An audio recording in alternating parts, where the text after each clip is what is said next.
Hello everyone, welcome back in the number based system program where today we are performing two programs over here. First one is to finding out the factors of a number and second program is a perfect number. So in the previous number classes we know how to break the number digit and how we find it out their final conclusion. The same thing we are performing over here. We are exactly working on this perfect number system, but any number is said to be a perfect number, then only you can find it out if you are able to find it out the factors of that number. So before taking this number, we must understand the concept of factors of a number. Generally, you must know how to be finding out the factors of a number. Now let's take the examples to finding out the factors of a number. Let us suppose we have taken a number over here 5. So you must know the 5 is coming in how many tables? As you know, 5 is coming in 1 table. Is it coming in 2 table? No. 3? No. 4? No. Then 5. So only 1 and 5 are the factor of 5. You can take one more example over here. If I'll take the number, I'm taking 12 over here. So you must be recall all the things which are in which the 12 is coming. So 12 will come in the 1 table, yes. 2, yes. 3, definitely. 4, yes. In 5, no. So 5 is not over here. Then 6, yes. 7, no. 8, no. 9, no. And 10, no. And the last is 11, no. But as you know, the 12 is coming in the 12 table. So what you are observing over here, till where we are finding out the values, till that number, always remember, if you are finding out the factors, the factor must be less than and equal to that number only, alright. So you can say the starting value is always started with the 1 and ended with the same number. If I am finding out the factors of n, then it will be started from 1, it might be come in any of the number, but ended where? It ended with n only. So that is the phenomena where you can know how till where you have to be run the loop, because without loop you can't imagine this program. So this concept is clear that you need to be run the loop. The starting of the loop started from 1 and maximum it will goes till that number. Alright. Now the next concept we need to be find it out over here. How we going to perform? How are you going to check that whether the number is coming in a particular table or not? This concept is also important over here. Let's take one more example for this. I am taking a number where we are finding out the factors of the number with the complete working. So I am taking a number 12 over here. Alright. Now as you know, the limit will goes the maximum limit, that means the number will be started from checking it, started from 1 and maximum it will go till 12. Yani all numbers we need to be checked which are coming in between that. So firstly, there are two major operations are there. One is divide, other one is modulus. Both the things are there. Divide will give you any kind of quotient value, but the remainder will give you only 0 if the number is divisible by the particular other number. Alright. So we started with the 1. I am taking modulus. If 12 is modulus by 1, it will give you 0. Yes. So this condition is true. So 1 is a factor of 12. Other 12 is modulus by 2. Whether 2 will give you the remainder 0? Yes. So 2 is also a factor. Now each case you need to be checked. You can't skip any of the case. Modulus by 3, 3, 1, 3, 2, 6, 9, 12. Yes, it's coming. So remainder is also 0. Followed by 4. 12 modulus 4 also give a remainder 0. What about the 5? No, it not give you the remainder 0. So what it will give you? Just take a basic mathematical operation over here. We'll write 12 over here, then 5. The maximum how many time it will goes? 2 time, that is 10. Now what is the remainder value here? You will get 2. So if you are getting 2, then it means it not completely divisible dividing that number. So it is not that factor. Followed by the next 12 modulus 6, it give you remainder 0. Then 12 modulus 7, again you need to be checked that how much it will goes. So 7 can be right over here, 12 will be here, 2 time it is 14 is more than that, so will go only 1 time, and this time you will get the answer is 5 over here. So remainder is 5. So it is not also a factor of 12. Moving on to 8 over here. Are you able to divide the 12 by 8? No. Completely divisible is required, not a partial division. Complete means it should give a remainder 0. So it is also not giving the remainder 0. There will be a 4. Then 12 modulus 9. No. Again it will give the 3. How we getting 4, 5, 3? You must be understand by using this method. So you can easily find it out. Then 12 modulus 10. No. It will give you 2. Then 12 modulus 11. No. It will give you 1. And 12 modulus 12. Yes. It will be completely divisible. So from here you must know the concept. You must be draw a one concept over here. The number which are completely divising it, they are the factors of that number. What are the factors of that 12? The factors are 12 factors. 1 is a factor, 2 is a factor, 3 is a factor, 4 is a factor, 6 is a factor, and 12. And rest are not other factors of 12.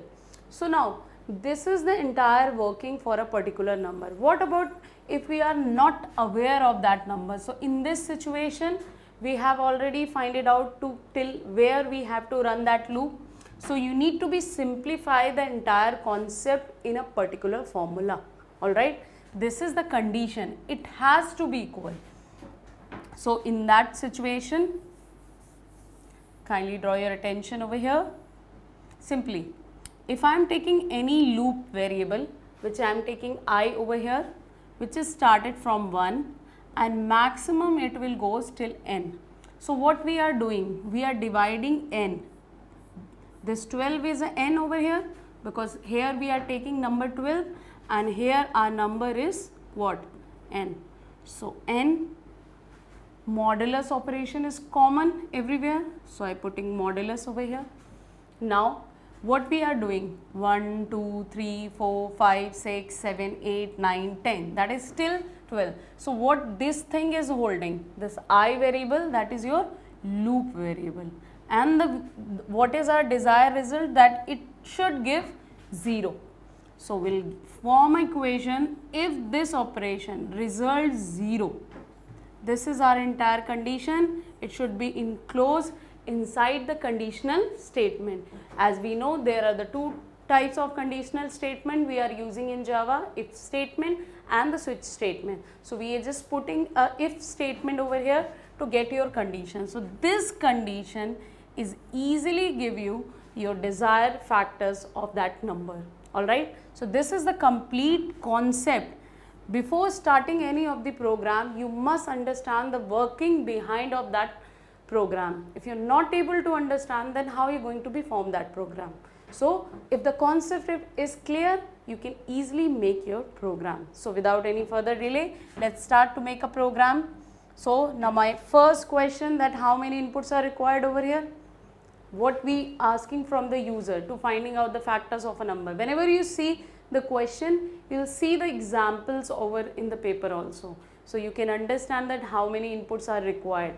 Here we are taking a number from the user, so only one input is required. So we'll start the program. Import, as you know, import is a keyword which is used to implement the package inside the Java program. Which package we are taking over here? Util, because we are implementing the scanner class objects. and we are using the scanner class method. Why we using the scanner class method? To implement their methods to take input from the user. So I'll write the class. Class is a keyword, so it should be written in a lowercase. Give a proper name to the class. I'm taking only factor, followed by the curly bracket or a parenthesis over here, then public, static, public is also keyword, static is a keyword, void, main, and inside we pass the string argument.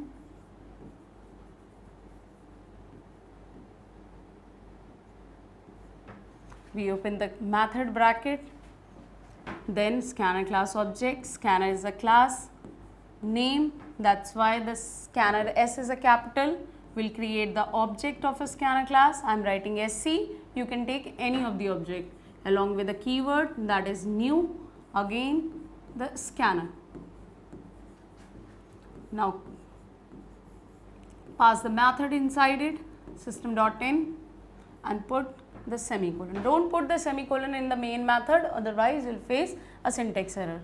Now give a message to the user. What you required over here? We need a number.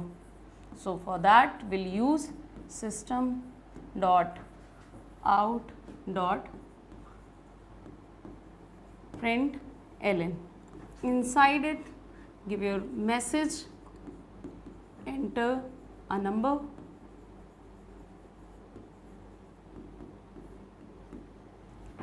This number, it should be an integer type, so we'll take integer data type to hold this number.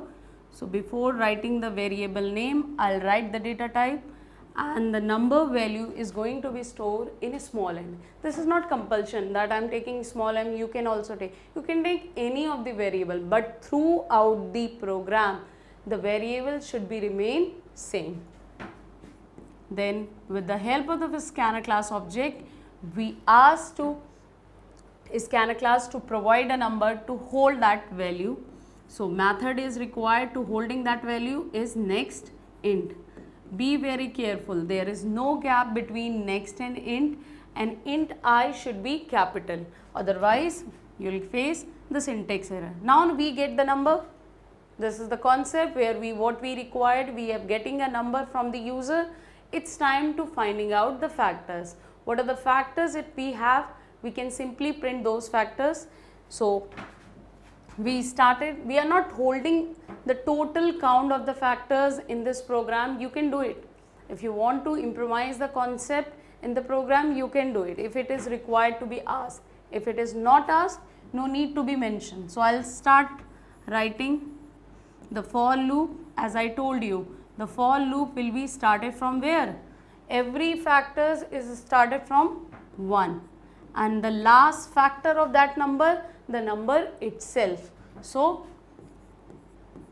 the maximum condition is n, where we using less than equal to operator, semicolon, and as you know, we checking each number which is coming in that range. As you can see in the previous example, we are checking factors of a 12. So we are dividing the 12 with each number which are coming between 1 to 12. So that's why the updation statement is I++ means we are increasing the value by 1 only.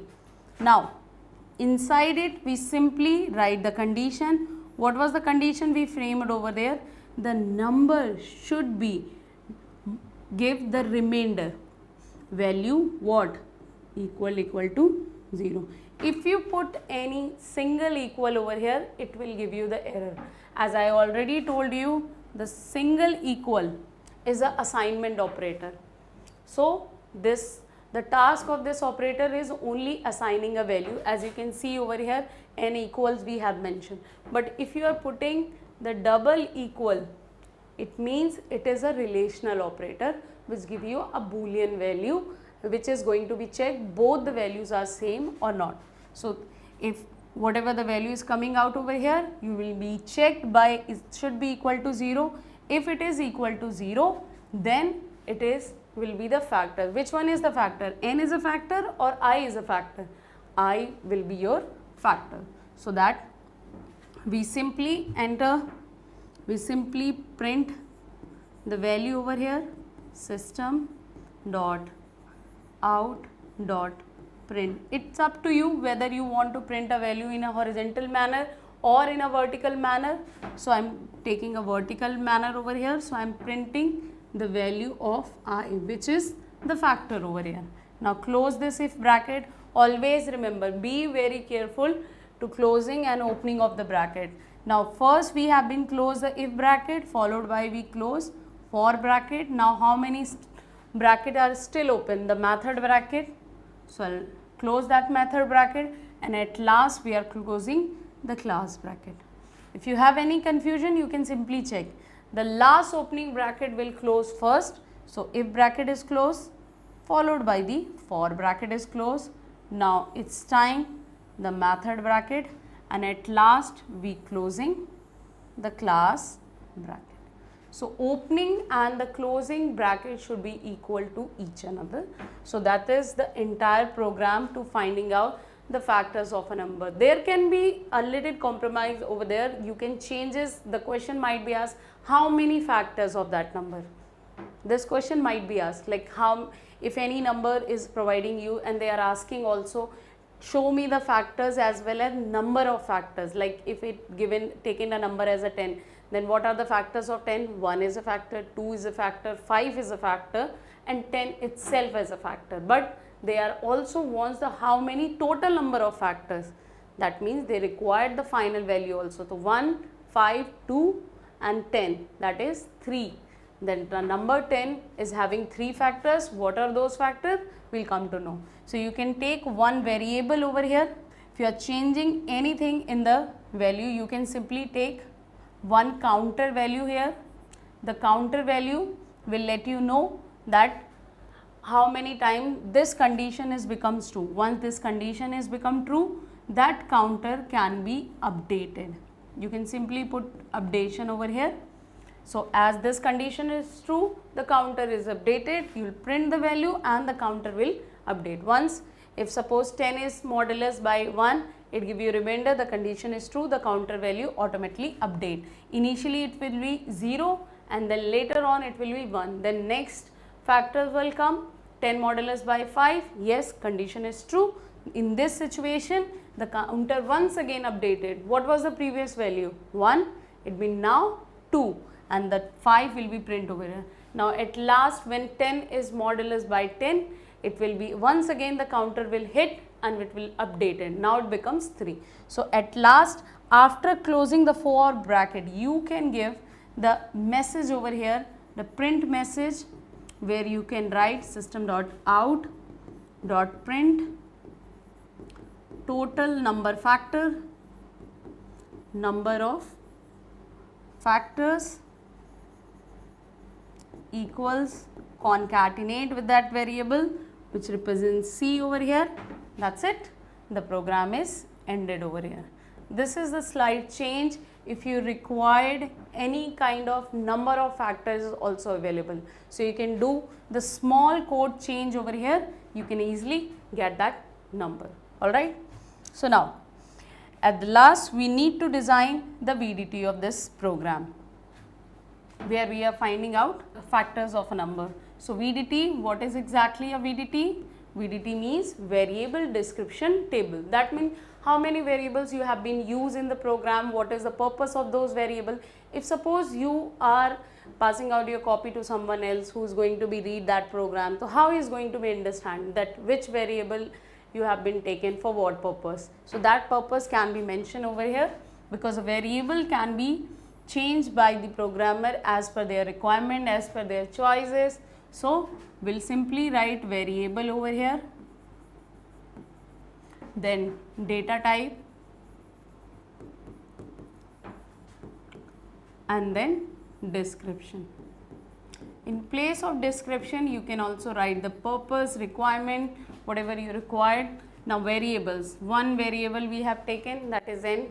What was the data type of n? Int, or we called integer. What is the use? To store a number.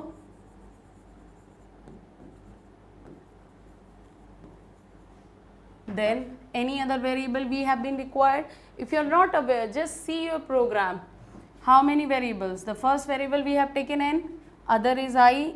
Apart from that, don't take it the red ones over here, because this is the next program which I told you over there. We are designing the VDT only the program to finding out the factors of a number, simple basic program.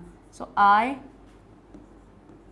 int, and as you know, the what is the value of I is changing, which is completely dependent on the loop, so that you can say it's a loop variable.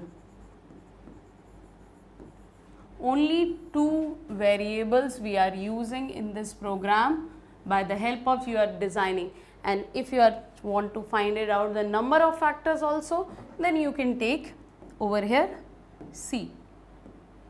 You can take C data type is also int, and it is stored to store total number of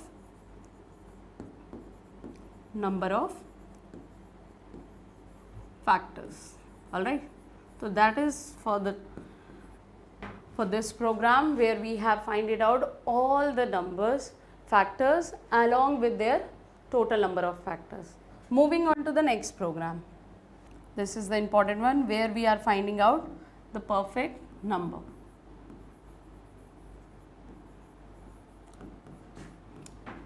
In Java there are different types of numbers program, and perfect number is one of them. Which number is said to be the perfect number? Example, let's take the definition and example, everything should be mentioned in the program, so don't worry about that. Whenever they give you any kind of, might be you have been heard those programs which are coming in your examination, might be you have not heard, you are hearing that very first time, you have seen that, you have not studied over there, but you must understand analyze the example. After that you can easily make the code for that. 6, why 6 is called the perfect number? Because the factors of a number, as you know, the factors of this number is 1, 2, 3, but will not take the number as a factor over here. Alright, this is the condition for the perfect number. So if you having a factors of that number, then after that what you need to do, you need to add those factors. So what do you get from here? 1 plus 2 plus 3, that is called 6 again. So if any number whose factor sum excluding that number is equal to each other, it is said to be a perfect number. Let's take one more example. Let us suppose we have a number 12. Find it out the factors of this number. But we are not including the number as a factor. So 1, 2, 3, 4, 5 no, 6 yes, but after that no factor. So 1 plus 2 plus 3 plus 4 plus 6. So 1 plus 2 is 3, 3 plus 3 plus 4 plus 6, 10, and then you will get 16. So now in this situation both the values are not equal to each other here, so it is not a perfect number. But here as you can see the number and the sum of their factors is equal to that number, so it is called perfect number. So this is the definition of a number.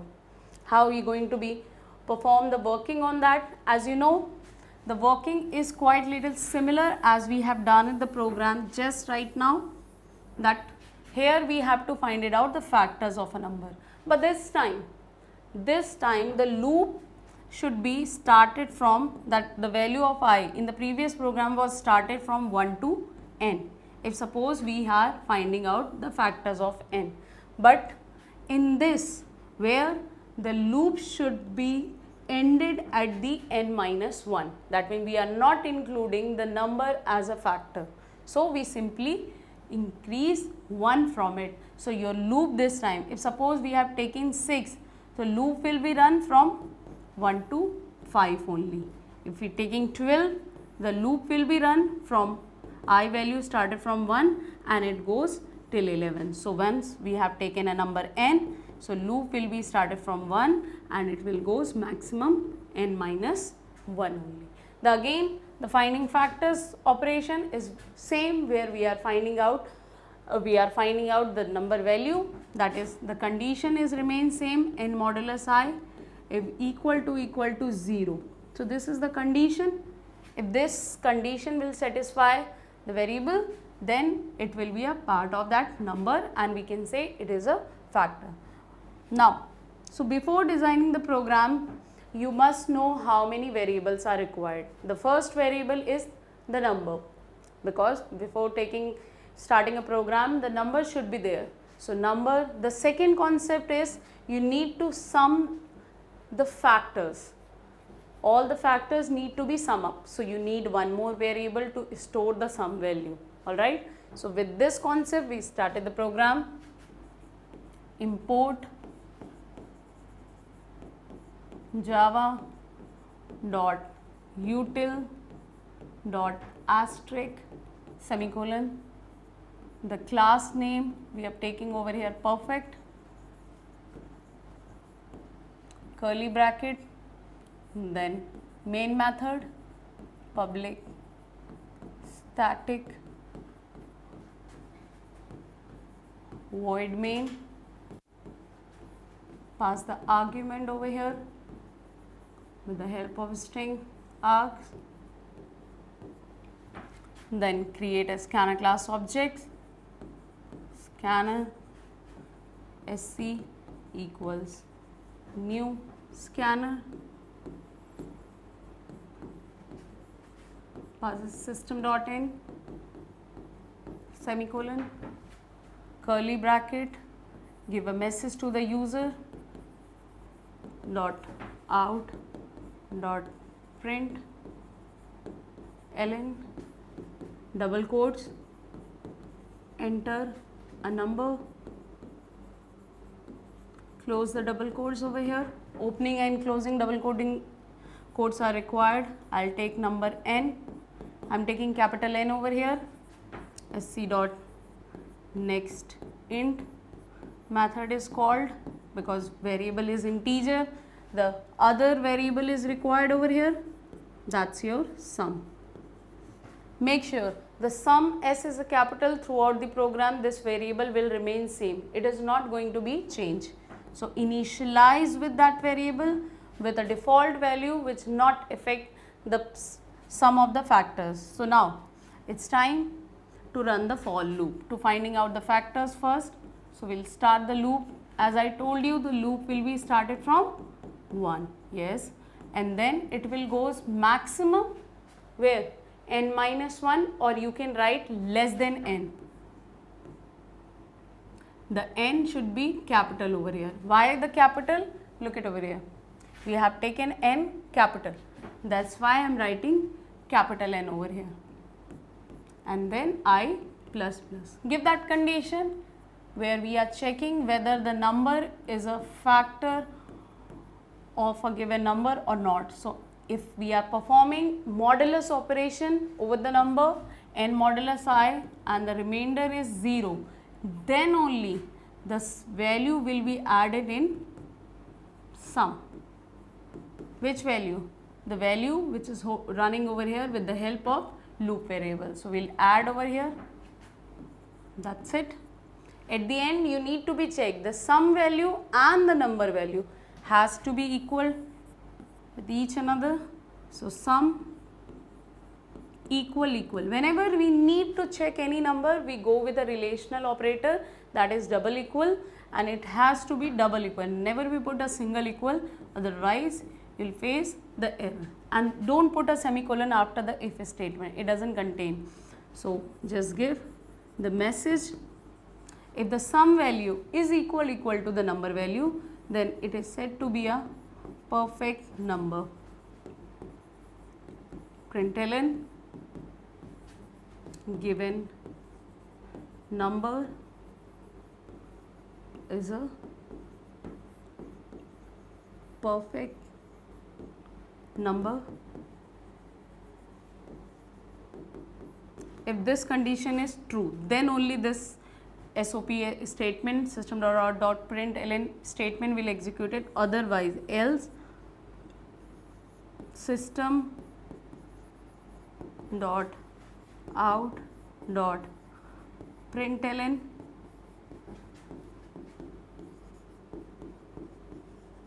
given number is not a perfect number. That's it.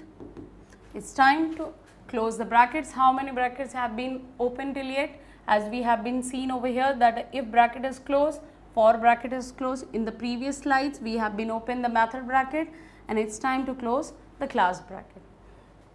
Let's discuss the dry run of the program, where we have been taken the number 6, as I told you, the sum value is 0 and the I as a loop variable, the initial value is 1.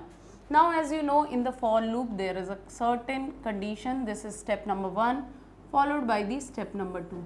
This entire process will be the step number 3 and this will be the step number 4, and we'll run the entire loop and repeat it until this condition becomes false. So this is a complete rotation loop.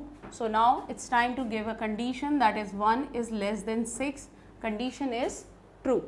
So now the condition is true, so you are able to get inside the loop, where you have to perform the first operation. What you have to do? N modulus, you have to perform N modulus. What is N? 6 modulus 1. What it will give you? Modulus always give you the remainder value, so it will give you 0. So now this 0 will be checked with the condition. Now equal to 0, yes, condition is true. So this means we need to update that sum value with adding I current value. So what is the sum value over here? 0. 0 plus 1, it will give you 1. Alright. Now it's time, after performing the step number 3, we need to move with step number 4, where we are updating the value of I. Some value already updated, it become 1, and this time the value of I becomes 2. Now check the condition for that. 2 is less than 6, condition is true. So once the condition is true, get inside and you need to be find it out. N modulus I, N value is 6, modulus I value is, current value of I is 2. So it is 6 modulus by 2 will give you 0. Yes, it will give you 0. So now again this condition is true. So what we have to do? We have to be sum the value of I with some variable. So current some variable value is 1 and the I value is 2. So 1 plus 2 will give you 3 as a updated value. Now again update that loop and the value of I will be updated over here, and now it's time the I value becomes 3. 3 is less than 6, condition is true. So now it's time check the if condition over here, where 6 modulus 3 will give you the 0. Yes, it always return a remainder 0. So now once again sum plus I, current value of sum is 3, current value of I is 3. 3 and 3 plus 3, this time the sum value will be 6, updated value. Now it's time once again update the value of I becomes 4. 4 less than 6, condition is still true. Now check this N modulus, that is 6 modulus I. What is I? 4. It give you the remainder 0? No, it will give you remainder 2. Means this condition in that place becomes false. No issue, we update the value of I, it becomes 5. 5 less than 6, condition is still true. Get inside, we need to find it out the if condition, that means 6 modulus 5 will give you remainder 0? No, it will give you 1 as a remainder. So again this condition become false, no issue, we updated the value of I. As you know, we need to run the loop until the loop condition has to becomes false. So updated the I value, it becomes 6, 6 is less than 6. Now this is the major loop condition where the condition becomes false. Now it's time to terminate the loop. Now loop has been terminated and you move till this if, where we have to check the sum condition, sum value. What is the final updated sum value? That is 6. And what was your number? Also 6. So 6 equal 6, condition is true. So given number is a perfect number. This is a complete dry run of a program where you have to find it out how to execute the entire program. I was telling you the dry run, never being asked that dry run you have to show for the program, but some kind of small codes are there where you need to find it out the dry run and providing the output for that. At last you need to design the VDT for it, and I believe we can simply design it as we have done in the previous videos. So you can take the variable name, their data type and their description. So you can take as a homework for it. So thank you so much for this video, and we'll meet you in the next number program video. Thank you everyone.